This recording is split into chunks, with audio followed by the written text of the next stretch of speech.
पालकमंत्री नितेश राणेंनी जितेंद्र आव्हाड यांच्यावर हल्लाबोल केलाय। हिंदू संस्कृतीच्या दृष्टीने आज महत्त्वाचा दिवस असून जे हिंदू द्वेषी आहेत तेच मटन पार्टी करतात, स्वतःला हिंदू म्हणवून घेण्यापेक्षा धर्मांतर झाले असं सांगून टाका। नितेश राणेंनी अशा शब्दात जितेंद्र आव्हाड यांच्यावर टीका केली। जे आज मटन पार्टी आणि या सगळ्या गोष्टी करते हिंदू द्वेषित आहेत ना। आज फक्त स्वातंत्र्य दिवस हा पवित्र दिवस आहे, पण आज गोकुलाष्टमीच्या दृष्टिकोनातून पण हा महत्त्वाचा दिवस आहे। आणि मग हिंदू धर्माच्या दृष्टिकोनातून अगर एवढा महत्त्वाचा दिवस असेल तरी तुम्हाला प्रॉन्स खायचे आहे, तरी तुम्हाला मटन खायचं आहे, मटन पार्टी खायचं आहे, म्हणजे तुम्हाला हिंदू धर्मावरच द्वेष आहे। मग स्वतःला हिंदू कशाला म्हणून दाखवता?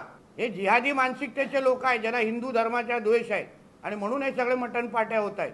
मांस विक्रीच्या विरोधात नाही, सरकारने जे बेकायदेशीर कृत्य केलं आहे आणि खाद्य संस्कृतीवर जे आक्रमण केलंय त्याच्या विरोधातली आमची भूमिका आहे। कोणी काय खावं, कोणी आणि कुठेही फक्त कत्तलखाने बंद ठेवा असं लिहिलेलं असताना विक्रीला बंदी घालून तुम्ही लोकांचा सुट्टीचा दिवस वाया घालवला। ही जोर जबरदस्ती सुरू झाली आहे ना। कोणी काय खायचं, कोणी काय घालायचं, कोणी काय पालन करायचं, द्वेष वाढवण्याचं कामच पूर्ण देशामध्ये महाराष्ट्रामध्ये सुरू आहे। जातीमध्ये द्वेष वाढवा, धर्मामध्ये द्वेष वाढवा, बरोबर नाही।